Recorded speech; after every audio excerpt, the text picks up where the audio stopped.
Well, ladies and gentlemen, welcome to episode 311 of Drunk Dashers Podcast. I'm your host, as always, I'm Tyler, and joining me, we have the man, the myth, the legend himself, Sir Colonel Gables. What's up, buddy? Oh boy. Yeah, give me a second right here. Oh, he's cracking a beer. No. No. The designated driver's got himself a 7-Up tonight.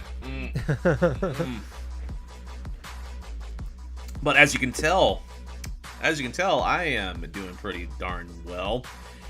Especially since last night was definitely a fun-ass night. But before we get into that, though, Tyler, how have you been doing?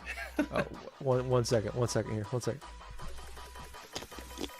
Yeah, it's a water bottle for you right there, guys. Yeah. I'm drinking a water bottle right now. God damn it, I got my Covering a phone little wet. bit from yesterday. I'm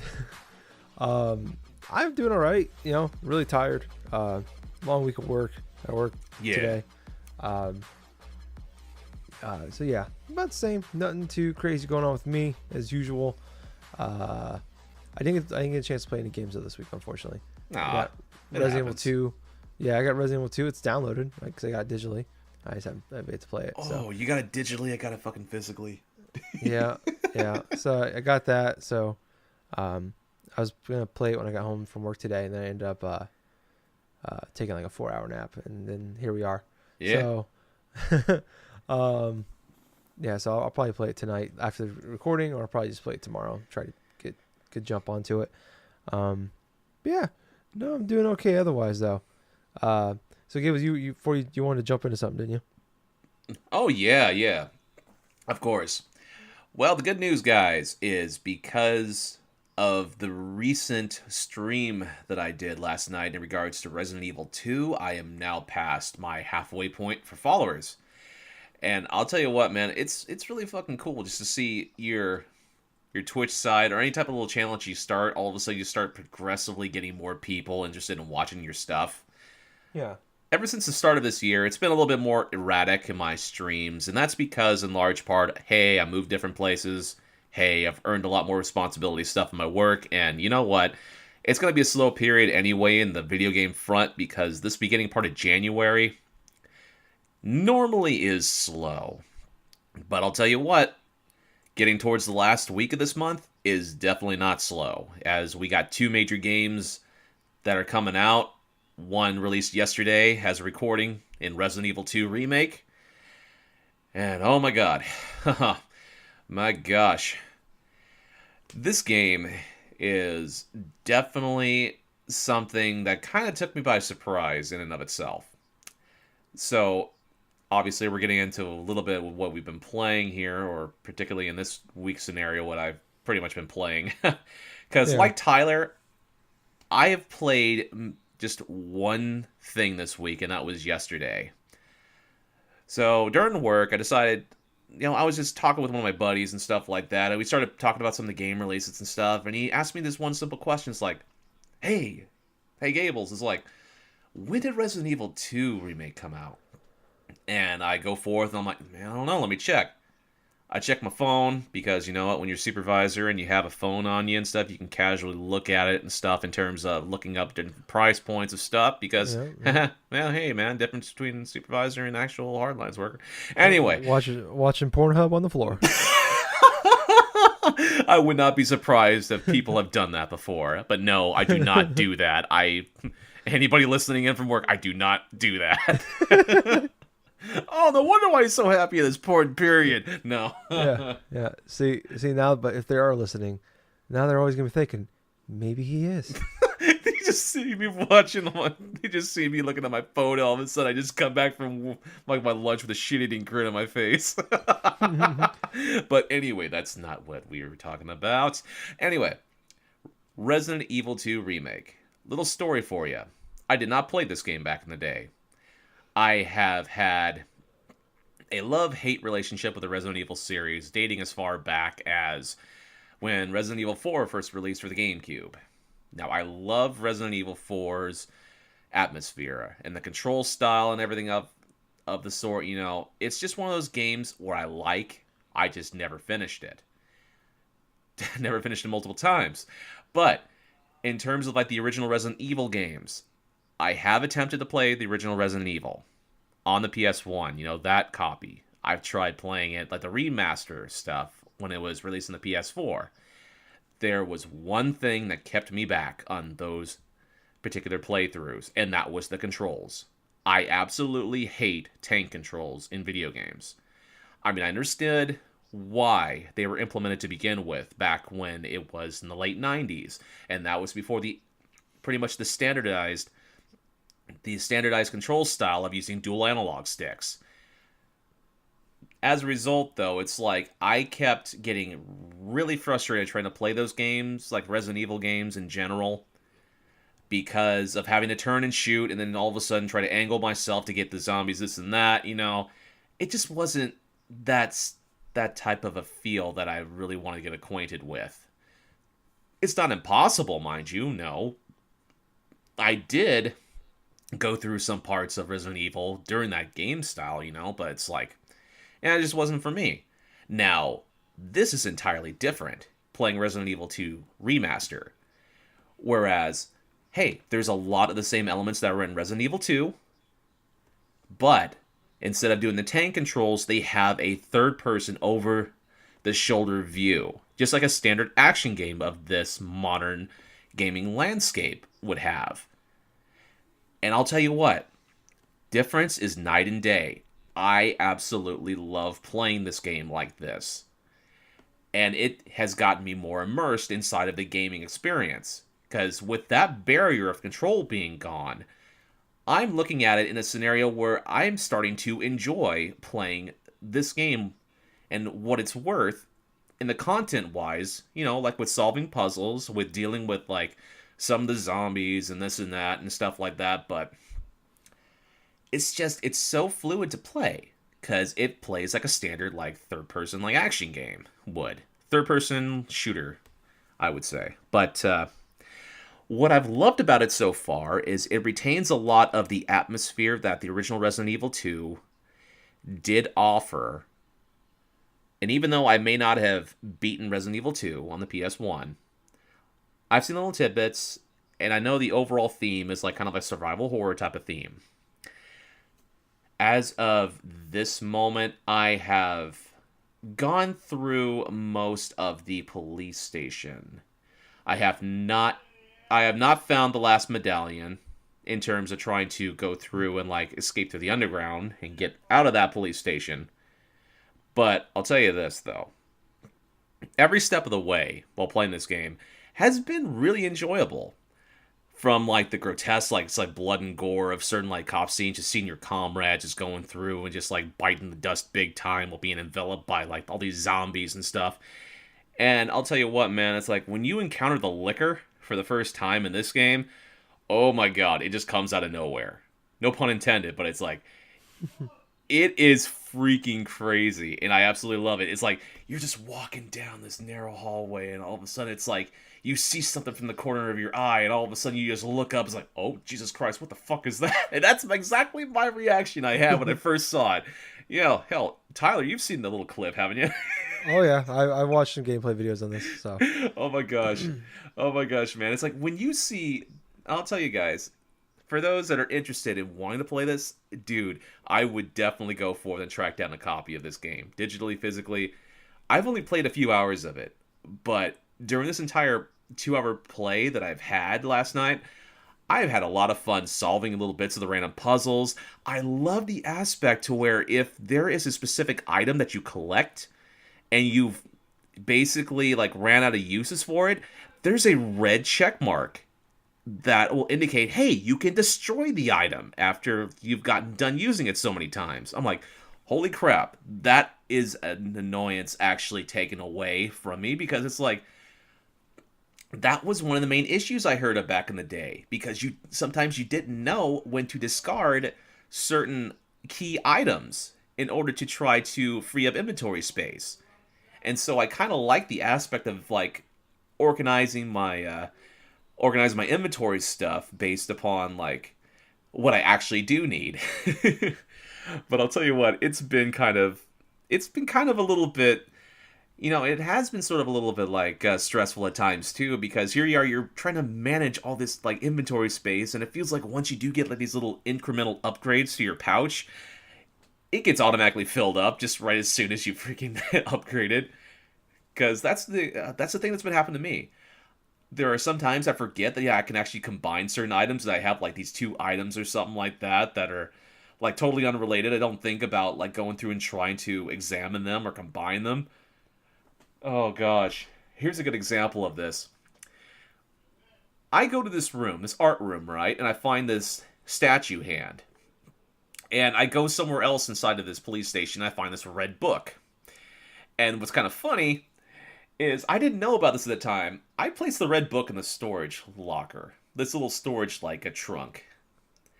And I go forth into this film development room because I found access to find this roll of film. And so when I go to this film room, I use the little thing to develop the film, and the first picture that I look is there's a picture of that statue I had with the arm, and there's that fucking red book combined with it. Like, how the hell was I supposed to know that? But I'll tell you what, man, it is actually pretty damn fun, because in a way the game in and of itself tells you like incrementally, okay, you can actually do this, and that and stuff. And here's a fun tip for you. If you're playing this game for the first time, read everything that you pick up, because they'll give you subtle hints of what you're going to be doing in the future. It could be either a backstory to a specific like treasure that you find. It could be like specific codes that you had to go through in order to use. Oh, and by the way, when I was actually looking up a little bit of gameplay, like reviews and stuff for Resident Evil 2 Remake, for like just like review gameplay and this and that, there were people that are already searching for that fucking code for the safe. I'm like, oh god, oh god. If people had some more patience and actually found the little slip and little like a tidbit or something like that, they would have figured it out. But yeah, you know what? This game does not hold your hand. It does not hold your hand at all. And what I kind of find interesting is if you were to play this game, like say on hard mode, it's actually close to the original like difficulty in terms of the original Resident Evil 2, apparently. Because you get to use ink ribbons and stuff, and I think the controls are manipulated a bit too. But there is an easy mode for this game as well. It's called assist, like an assist mode or something, where the aim is like automatic and this and that. It's more or less a mode where you're going to try to enjoy more like the cinematic experience of Resident Evil 2. On my playthrough, I wanted to play through on normal because I wanted to try to get not only I wanted a little bit of challenge, but I also wanted to just try to see if I can get synced into this world. And oh my god, man, it's like just from the get-go, from like the opening cutscene all the way up until like meeting like Marvin or something, that dude that's like that police officer that looks like he's like about like 1 foot in the grave, one out, and stuff like that. I believe that this game is simultaneously, without even me realizing it, got me to understand the appeal of what Resident Evil was back in the late 90s. And that in and of itself is amazing to me. Because it's like, growing up, I've seen the Resident Evil games from afar. My first game in that series was Resident Evil 4 for the GameCube. And that was considered to be like the granddaddy of all Resident Evil games at the time. Before it went on to its skid with, obviously, the RE5 and RE6. But, yeah, you know what? It's like, I've definitely had a blast playing Resident Evil 2 Remake. And I know with me playing this game, it's caught a lot of people by surprise that I would actually go forth and attempt to play it. Only because of how haphazard I've been with that series in general. But man, I just can't stop thinking about it. I actually thought about like my time playing it last night, this morning, and while I was editing certain things for Twitch and trying to get some like video clips, some of my best stuff that happened. Because on the Twitch chat and stuff, I was just talking a little bit with one of my regular like people who loves to pop in and watch, Miss Rose and stuff. And it was just kind of funny. We're just chatting a little bit back and forth and stuff, and all of a sudden it's like this major event fucking like goes forth and happens and stuff, and it's like, and yeah, man, it's like memorable moment after memorable moment and stuff. But man, I ended that stream by just finishing up past where I encountered the liquor. Because after I went through that sequence where I snuck by that liquor and found out both of those doors past it were locked, and I simultaneously not only have him notice that I actually was trying to open the door, but he heard me and fucking tried tracking me down. At one point, he was chasing me, and I freaking went into the freaking Star's office room. Just out of course, and listening back to the freaking clip, you can hear its footsteps just go like, like, oh my god, dude, oh man. But I know Tyler, you've had like some bits of experience with the Resident Evil games before. Did you actually have a chance to play the original back in the day? Vaguely, I remember playing it. When I was younger, because I remember playing Resident Evil 1 on PlayStation 1 and liking that. Oh, yeah. I didn't beat it when it initially came out because I was too young and dumb. Mm-hmm. Now I'm just older and still kind of dumb. But I remember, I playing a little bit. I just like you, I just didn't like tank controls at all. Yeah. I even last year I was like, oh, I'm gonna go through and replay Resident Evil 1 and 0 because we got them on PS Plus. Well, yeah, of course. Free over the years. I'm gonna go back and play them. I'll just put them on easy or whatever and go through them. It's like I'm just fine. I'm not even enjoying this game. I don't like the controls still, even with the remakes. But obviously we've talked about, like, I never played 3 or Code Veronica, but 4 is one of my favorite games of all time. 5 it was okay. We both replayed it a couple years ago, and it was fun. It was fine. 6, obviously, we have ranted on this podcast over the last 6 years about it. And then 7, I actually repurchased it. It was on sale, but I haven't played it yet because I want to give it another try. So I've been kind of over. I like the Resident Evil Revelations games. I love the first one when they ported it over. It was actually a 3DS game. They ported it. Yes, it was. It was a lot of fun. Then they made like the Resident Evil Revelations 2. That was, it was interesting. It was kind of cool. Like they tried to do an episodic thing where it was like 4 episodes for $40, but the episodes came out like every week or every 2 weeks. Yeah. And they stuck to the schedule, and it was really cool they did that. But the game itself was okay. So I've had obviously a lot of ups and downs, a lot of highs, a lot of real lows. Yeah. With this franchise, so I'm excited to jump into this one because, like I said, I think I played the first part a million times. I never actually got into it. I'll tell you what, though, from my initial impressions of playing Resident Evil 2 Remake, alongside everyone else that's been simultaneously playing this game at launch, from reviewers, from this, like, it feels like it's another emergence of Resident Evil.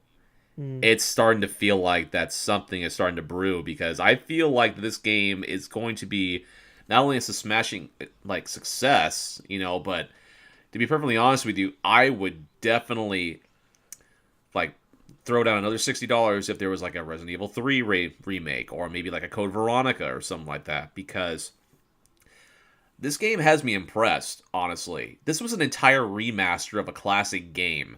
In my honest opinion, Resident Evil 2 Remake so far feels like kind of almost kind of like the bar now that you want to go and try to get like a remaster at. Because it's like, not only does it retain a lot of what made the original game so great, but it actually improves the game significantly in terms of like story progression, in terms of control style, and then actually in terms of like replayability as well. Because holy shit, it's like there's 2 campaigns, honestly, in this game. You have the Leon Kennedy stuff, and you have like oh god, Is it Rebecca? Not Rebecca. I'm not sure if it was like Rebecca or something like that, but it's like Claire, yeah, Claire Redfield, the sister of Chris Redfield. But you have those 2 campaigns and stuff like that. It's like what I'm saying. I would definitely love to play Resident Evil 3 Remake on either the PS4 or the PS5. I don't care what. It's gotta be the same fucking type of thing, because I would love to play as Jill Valentine running away from the fucking Nemesis. Yeah. But you know what? that about does it for me for like my gameplay stuff this week. But man, from what I've played, oh god, it was pretty much an awesome night. Oh, that's good, man. I'm glad you're enjoying it. Like I said, I need to Yeah. get into it. I'm gonna try to do that tomorrow. Oh, you're gonna fucking enjoy this game. I'll tell you this. Yeah, I think I will. Um, but yeah, let's move on over to our topic. We only have one topic this week. Kind of a slow week. There's like a lot of little things, but the one topic we do have pretty big. Oh Pretty yeah. freaking big. So this kind of came out of nowhere. It was kind of funny how we talked about it last week. Metroid Prime 4, we were talking about it. Well, yeah, of course. We thought it was going to be thing. releasing this year. Well, and I mean, my whole thing was like, we've seen nothing on this game, Yeah. and everybody keeps saying, "Oh, this game's gonna come out this year," and I was like, I don't see how it's. I mean, maybe it can. I think they've surprised us before, but I wasn't seeing it. With all seeing it happening. So, then here we are Friday morning. We get a message from Nintendo on their YouTube channel. So basically, they came out and said that let me find the quote here. So basically, Nintendo came out and said the decision was made this week that the fourth entry has not reached the standards we seek in a sequel to the Metroid Prime series.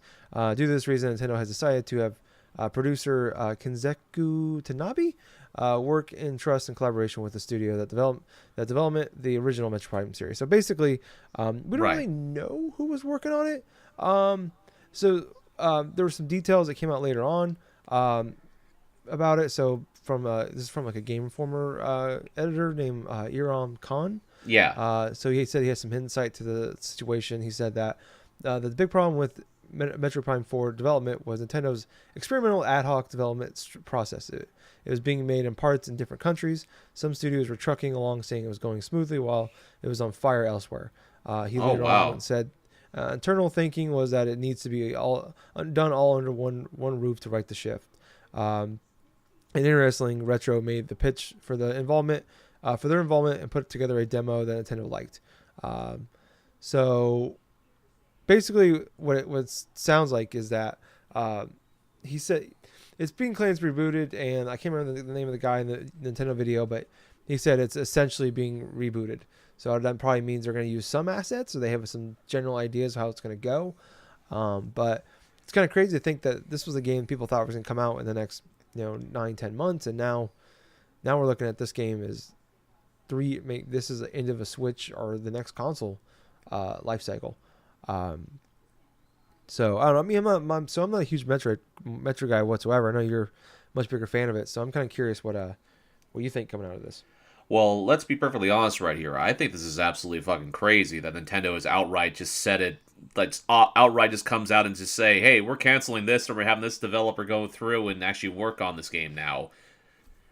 How often do you hear a company, like a gaming company, go forth and tell its fans, its consumers, it's like, "Hey, yeah, the progression of this game is not going so hot, but we have this developer now that's going to be going forth and doing this." It's like it's absolutely mind blowing to me, in my personal opinion. But at the same point, it makes me wonder, what was the state of this game in at that point where they were finally led to the decision of, oh hey, yeah, we're gonna have Retro go forth and have it back, But Yeah. Oh boy. But my overall impression, once I started reading about it and stuff, and definitely hearing the little bits of the Game Informer stuff, is like,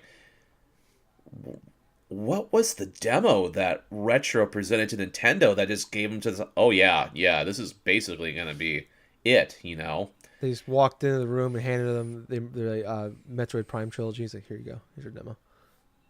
Got it. And that's how Retro got back the Metroid Prime series. Yeah, that was their demo. We're like, we don't need a demo. We made 3 excellent games. And what's kind of interesting, it's like a lot of the developers that were behind like that, the initial first couple Metroid Prime games are no longer at Retro Studios. But at the same point, it's coming back home to that developer from Houston, Texas, like friggin' Retro Studios and stuff. And here's the thing, let's be perfectly honest with you here. The Metroid Prime series in general, you had 2 games on the GameCube, you had 1 for the Wii. all of those were kind of like Westernish sort of like style games because of the perspective. You know, some people call them a first person like adventure games. I just honestly looking at them now, these are first person shooter games. Roughly, you know, just basically having like a lot of the influences of the Metroid world and this and of that and stuff. I think this is a damn perfect fit going back because I initially thought this was going to be Retro developing this game in general because they have such a great track record, not only in like creating like the old Metroid games, the Metroid Prime games, but also because of the work they did with Tropical Freeze and all the other Donkey Kong Country games that they've done. And so you're telling me that this company, this developer has been doing nothing and stuff, and all of a sudden they see what's happening with Metroid, and then all of a sudden now they got Metroid Prime back to work on. That's just crazy, you know? Yeah. But honestly, I like it. I like it a lot because I know for a fact, for one, it's going back to the developer that's going to put a lot of emphasis, care, and style into it. I mean, this is basically what made that studio famous. Is the Metroid Prime series. And now going forth and working on it, now I'm just thinking, it's like, what could this possibly go, and what could this possibly could mean for this, like, this game now? Because now it's like, I was somewhat excited for Metroid Prime 4 before, but just like you were saying, Tyler, it's like we hardly heard anything about it. It was just announced randomly in the Nintendo Direct during the E3 time, like about a year or two ago, and we heard nothing else about it. Other than it's still in development. Yeah. And even though... excuse me for a moment. Even though Nintendo pretty much shocked and surprised everybody with just this outright reboot of Metroid Prime 4 in general, the development cycle, I think this is probably one of the best moves Nintendo could have possibly done with this game. Because in and of itself, if they were having that tumultuous of issues... like with stuff overseas and stuff, because the rumored company that was supposed to be developing Metroid Prime 4 initially was supposed to be like maybe Bandai Namco, potentially, but I'm not too sure, you don't quote me on that, but they obviously handed off the work back to Retro. But man, I'm just so excited about it. It's just crazy. I love it, it's crazy, I can't wait for this game to come out. Now it's kind of leading me to think, it's like, what's going to come out first now? Metroid Prime 4 or the Final Fantasy VII remake? Yeah. Oh, yeah. I still put money down Metroid Prime 4. Yeah. I don't know. I'm a lot of ways about it where I was like, it'd be cool to see like one more, you know, this sounds weird when it was different people working on it, it sounds like. Yeah. But the idea of like this game Metroid 4 coming out and it's great. It's like that's just one more studio in Nintendo's library of awesome studios or awesome game makers that can make games for them. So it kind of sucks to hear that kind of fell apart and they maybe not lost it, but they don't have the chance to prove themselves. Yeah. Like we're hoping they could. But then again, though, it's great to see that, you know, it's going back to retro, but you know, it's just crazy, you know, like I think it's kind of cool how they're very honest about it. Oh yeah. Because you don't usually see that. I mean, even Nintendo will you'll see something shown off, and you never see it again. Like the giant robot demo they showed at E3 2 years ago. We never saw it again. You see games like that all the time, like E3s and events where like you see a teaser or you see some gameplay for something, and then you never hear about it again. Yeah. EA cancels games all the time. Like they closed Volition a year and a half ago. Yep. Say, hey, we're putting this game over in this studio, and then just last week canceled that game, but didn't say it out loud. They canceled the game. They just silently canceled the game. Yeah, silently canceled the game. It leaked out. So now all that hubbub out. I mean, which I can understand. It's a tough game to play because you want to kind of save public perception. Yeah. Yeah. Because, you know, obviously you don't want to like make it seem like things are a mess constantly over there. Because if you have, you know, who knows how many games get made or get canceled all the time, you know, like how many actually get released compared to how many get canceled and how far they get into development when they get canceled. So yeah, it's a bummer to hear that it didn't work out, especially because who knows how long this game's actually been in development for? Like, was it in development before it was announced at E3? Or were they still putting the parts together for it? Like, I mean, it's been over a year and a half, nearly 2 years now since it was released or this was announced. So it's a bummer to hear a year and a half after it's been announced that we're starting all over again. But I think we'll yeah, see it like a lot sooner than we'll think. So I could definitely see it like maybe seeing something like next E3, like we get like like the reboot teaser for it or something like that. maybe holiday 2021. Yeah, oh, for release, yeah. I was thinking about like actually like seeing some like gameplay or teaser or something Oh from yeah, of Retro on course. this. But I don't know. I mean, I do like how open they were about it. I wish there were more people were like this, more companies were like this. But it makes you wonder, like, what the hell's Retro been doing for the last 5 years? I know, Like, right? Since they Tropical Freeze. yeah, they released that in like January or February of like 2014, and here we are, January, almost February of Of 2019. 2019. It's like Yeah, they had to have been working on something at some point that we're going to be yeah. aware about. Well, there was a rumor of like they were working on that Star Fox F-Zero game that everybody thought was going to be at E3 last year. Right, and Never, it haven't wasn't. heard anything about that. There's been some rumors that maybe the game has been canceled, Right, uh, and then there's also talks that they're working on two games. They're working on the Star Fox game, and then they're making their own new IP. right. So what's like are they like pulling a bunch of resources off of those games that they're working on to go to this and just hey have the Skeleton Crew finish this up, or are Right. they gonna like we'll tackle that when we get to it with Metroid Prime 4? I'm curious, like are they just dropping everything to go to Metroid Prime? Uh, it's a curious situation though. Like there's just so many different ways you can go about it. Honestly, Um, it could be just possibly that that's probably going to be their next project they're going to be working on because they're probably going to be tying up like development potentially with another game. Who knows? yeah, yeah. Who knows? I mean, there's so many possibilities with this.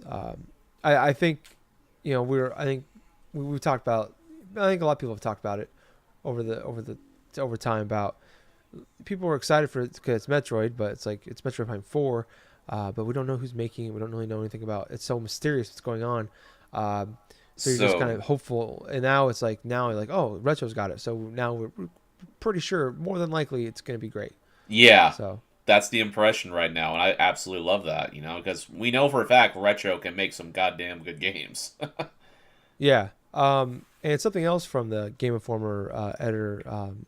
He said that there's been rumors in the past of a Metroid Prime trilogy for Switch, though it has not officially been announced. He said that it's been that the trilogy has long been done, but it's supposed to be it was supposed to be announced last month. Why they didn't why that didn't happen is unclear. Aside from Metroid Prime 4 and the Metroid Prime trilogy, that's apparently more Metroid stuff in the works. Oh man. Yeah, Khan believes Metroid Prime's 4 delay adjusts their schedule a bit, which may or may not include the trilogy. So maybe, so like the big rumors going into the Game Awards, where it's like, oh, they're going to announce Metroid Prime or the Metroid Prime trilogy there, and maybe some gameplay for Prime 4, kind of like what they did the year before with Bayonetta, Right. where they announced Right. the remake and then the 3.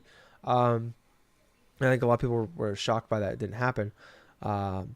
And maybe this makes sense. Maybe they like, hey, they knew it was going badly. Maybe they were already in the process of. I mean, it feels like 20 years ago, but it was 6 weeks ago that the Game Awards was. Yeah. 7 weeks ago.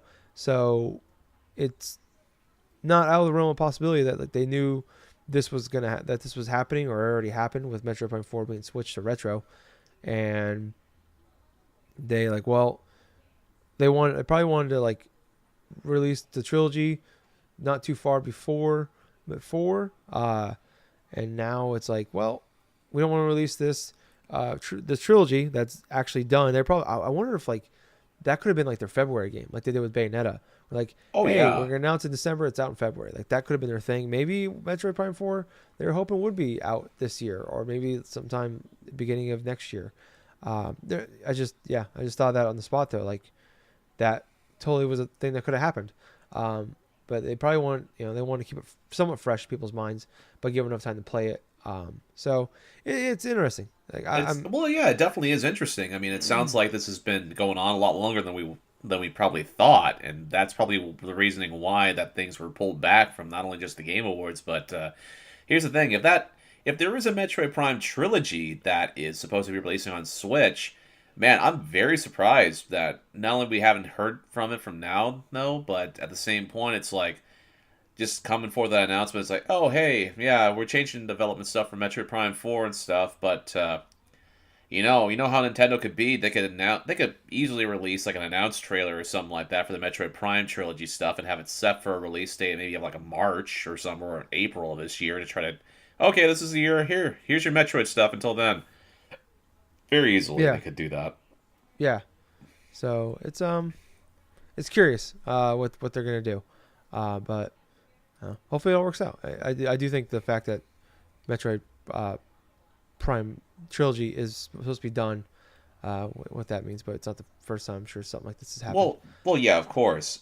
But speaking of like actual releases and stuff like that, that Nintendo actually had like a little miniature like indie event or something like the past Uh, couple days. uh, I heard about it, but I don't really know any details of it. Well, I'll tell you what though, it's like it was kind of a weird thing because Nintendo they did not have it at, like a direct at the end of this month like a lot of people suspected, and instead of doing like an actual direct for like the US and stuff, they oddly did something for the UK. The UK like a Nintendo YouTube page like had this video, right? And it was like Mhm. basically I think it was like about I think it was either like 10, 15 minutes long. I'm not too sure of the time itself. But there were a bunch of games that were announced and that were going to be potentially coming to the Switch this year. One of the games that they had announced was actually Goat Simulator, the Game of the Year edition, the GOATY, as they call Yeah. it, with all the various stuff. I looked at that, I was like, oh my god, no, here we go. Here we go. I'm going to be purchasing Goat Simulator again. Oh, the actual DLC content. Anyway, but there were a couple of different games that were announced that I was fairly interested in.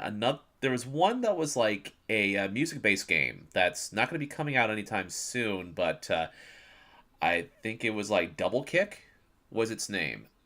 And here's the Hmm. thing: it's one of those music-based rhythm games where it goes from left to right and stuff, and you have to mash it sort of like a guitar sort of string like combos and stuff like that.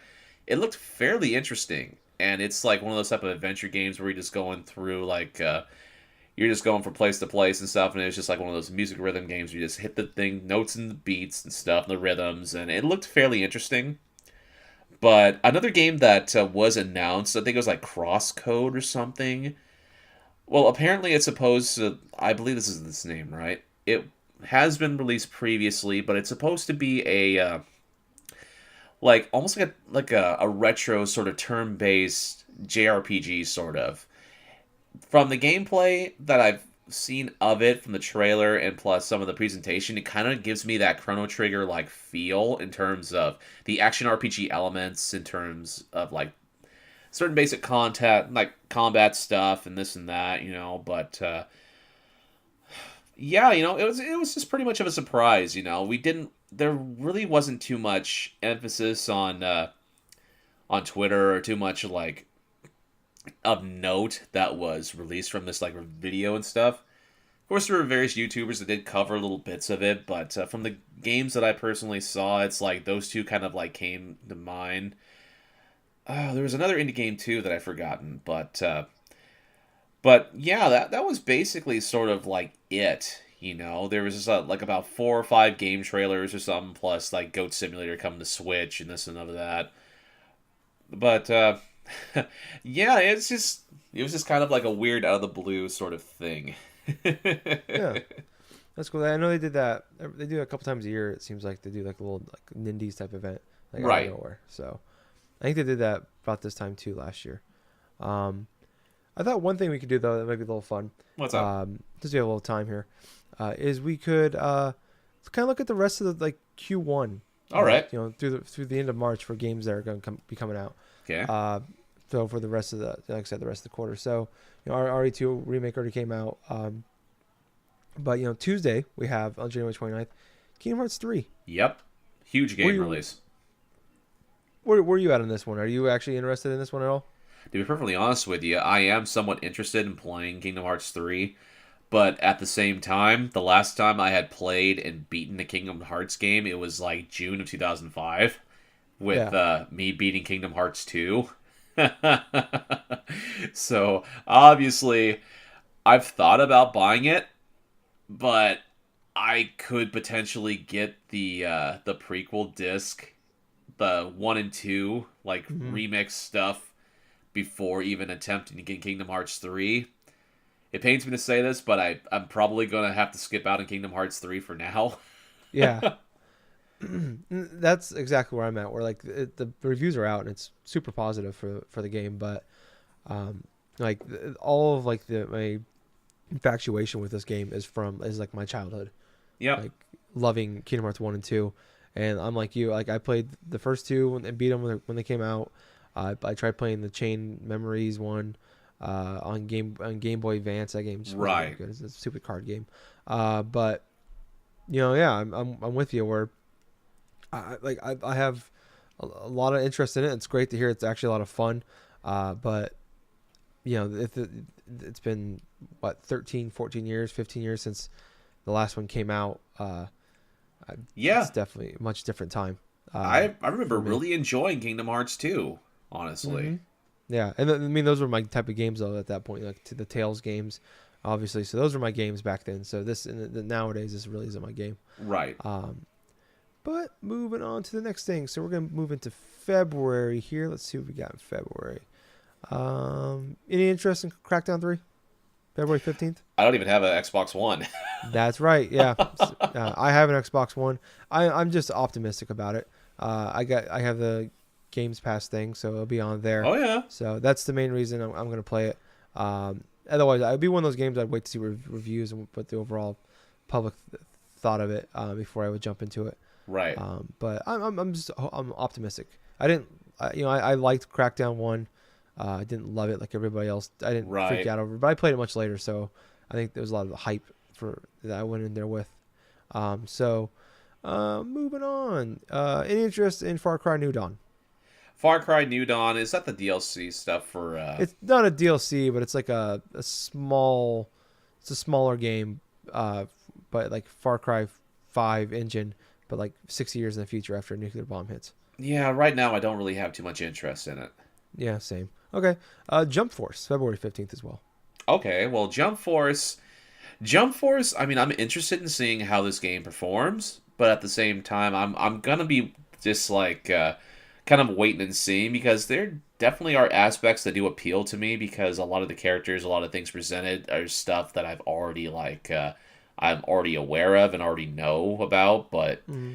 I have not really seen a lot of like great gameplay from this game already, you know? It's kind Yeah. of concerning me a bit. Yeah. But No, yeah. that makes sense. I don't, but I had no interest in Dragon Ball Fighters, so Yeah, of just course. come out and blow me away, and I'll end up playing it. But moving on, Metro Exodus. I've talked about this one a Hmm. lot. Obviously, I'm incredibly excited for this game. Well, yeah, Um, yeah. what about you? Metro Exodus. Well, let's see. I would probably be a little bit more excited if like I actually did like play the other games, you know? I mean, I know I got I got a lot of stuff I could easily go over and do. I mean, hell, I get a lot of flack from my friends because I haven't watched certain Marvel movies or I haven't watched certain TV shows. But when it comes to Metro Exodus, I mean, there is some interest there, but I really would love just to play the first couple games first before I play Exodus, Exodus or whatever. Yeah. No, that's fair. Anthem, February 22nd. What about you? What are you at on this? I do have some interest in Anthem. I mean, I know I've said this before, and I know EA's at the cusp of this, and I kind of still have that feeling that they're going to drop the ball hard on this game. But there is some interest there.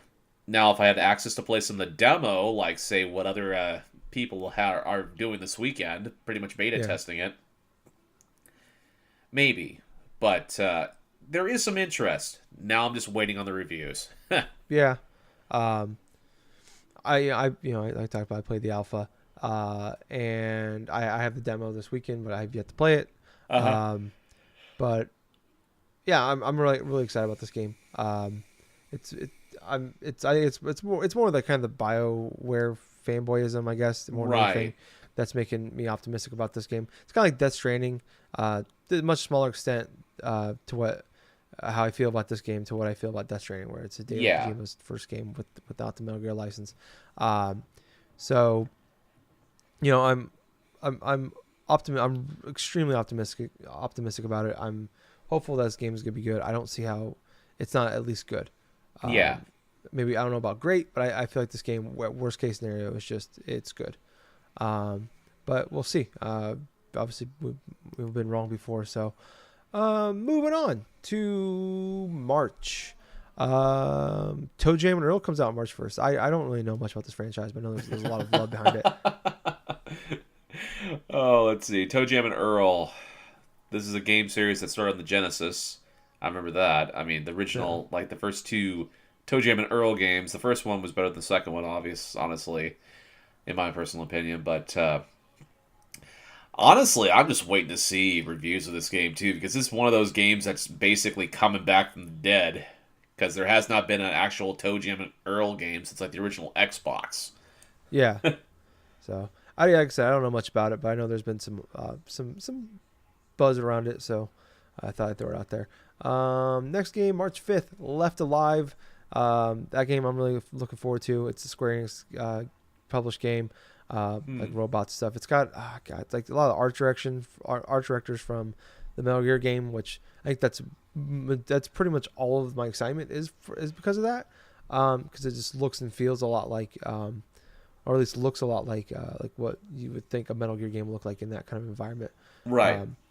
With a lot of, I mean, even though there was Metal Gears, but with the mechs and stuff. So I'm really excited about that one. Have you? I don't know. We've talked about it a little bit in the past. I think we have, yeah. Yeah. So, My gosh. I'm picking that up for sure. March 8th, Devil May Cry 5, Gables. Oh, that's a good question. Devil May Cry 5. I do have some interest in playing that game. Hell, I I have some good nostalgia for Devil May Cry games, but yeah, you know what? Barring other like microtransaction bullshit that game has initially tried to present itself with and stuff, at the core, I do want to revisit the overall world of the Devil May Cry games. I mean, Devil May Cry 3 obviously is my favorite in terms of game stuff, and I'm still working my way through that game. I will finish that fucking game one day. Oh, this is gonna be a segment for Gables. It's like, Gables, you need to finish this. That's basically what it feels like right now. But yes, Devil May Cry 5. I've been waiting for this kind of a game since Devil May Cry 4, which I did enjoy. I did enjoy for the most part, but I only played it halfway, because I only finished Nero's portion and did not continue on as Dante. But, yeah, I'm definitely interested when that game drops. Okay, cool. I have no interest in the Devil May Cry series, so. Action games, they were up your style, man. Yeah, I think nowadays they would be. Back then, not really, because I didn't really care for that style. Oh. The Platinum games recently have kind of changed that a little bit, but it's pretty much really just Platinum that makes me like those kind of games. Man, I'll tell you what, man. It's like back in the freaking mid 2000s and stuff like that. I was like almost like a fucking adrenaline junkie, just playing Devil May Cry 3, and then all of a sudden playing some like Metal Gear Solid 3. You know, it's like, oh man, it's like that was like one of my jams and stuff. I loved like some of those action hack and slash type of stuff with Devil May Cry 3. Then just try to edge a lot of that stuff out. I remember going to GameStop and buying that game brand new for $20 because I remember the game dropped in price because that whole fucking special edition released, and that's how I got it. Oh my god, I'm getting old. Anyway. No. Oh, this one I don't know. This one might be up your alley. Okay. March 22nd, Sicario Shadows Die Twice. Oh, wait a minute. I'm trying to remember. The Dark Souls guys. Oh yeah, that's right. Well, you know what? I definitely do have some interest in playing this game. To be perfectly honest with you, it's going to be another one of those games where I'm going to wait and see. because it's kind of funny because a lot of the games so far that have been announced for this year, it's basically the same thing. It's like me, I need to wait and see. Because I don't know whether or not if I'm going to have the same type of cravings like they did Resident Evil 2 and just fucking just go forth and just buy it like just randomly off the cuff. Because I don't know why, but it feels like this year I'm going to be like splurging a little bit more for some reason. Yeah. At least it's a pretty loaded year so far. Oh yeah. There's just stuff that we know about. And then I think last but not least for this quarter, coming in right at the very end, the day before Justin's birthday, March 29th, Yoshi's Crafted World. That's right. Yep, I'm looking forward to this, obviously. I like the... Oh, jeez. What was the Wii U one called again? It was Epic Yarn. Yeah, Epic Yarn. No, Epic Yarn was a Kirby game. Oh, no. Not, it was Woolly World. Woolly World, thank you. Yeah, I love that game. That was fun. Yeah, just a fun... adorable game to play. There's no real major challenge unless you want to be challenged. So it's just if you want to it's just a fun, relaxing time. What that game is, and it's just adorable to look at and play. So really look forward to that. I think that's gonna be a ton of fun. At least I hope so. Oh yeah. Yeah. So what about you on that one though? Oh yeah, I want to pick that game up. I'm definitely down for a fucking like relaxing game like that because that sounds so much up my alley. Just a whimsical platformer, just love to play.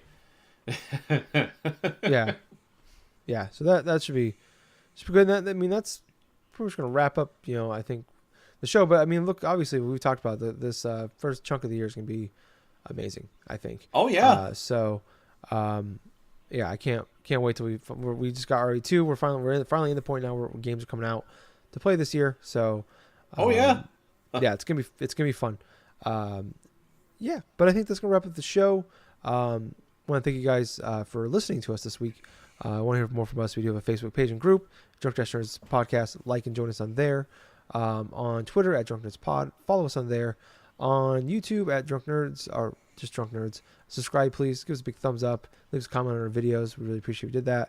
On iTunes, Drunk Dashers Podcast. 5-star review. Leave us a comment. Subscribe. More people do that. More likely as people see us. Same with Spotify, Drunk Dashers Podcast. You can subscribe to the channel, and I don't know what you do for reviews, but if you can do one, whether it's 5 stars, comments, whatever, please do that, or thumbs up. I don't know. Basically, if you listen to us, please give us a review. Tell us how we're doing, for God's sakes. We would appreciate it. And then at twitch.tv/Colonel Gables, give him a big follow, please. I really appreciate that. I think that's everything, Gables. So, until next time, guys, I was your host, I was Tyler. And I have been Colonel Gables. So until next week, everyone, I hope you have yourself a fun week. I hope you play a lot of various video games if you can. But most importantly of all, thank you for listening to another episode of the Drunk Dash Nerds podcast. Hey, Gables? Yeah? Too sweet. Too sweet, man. Bye, guys. See ya.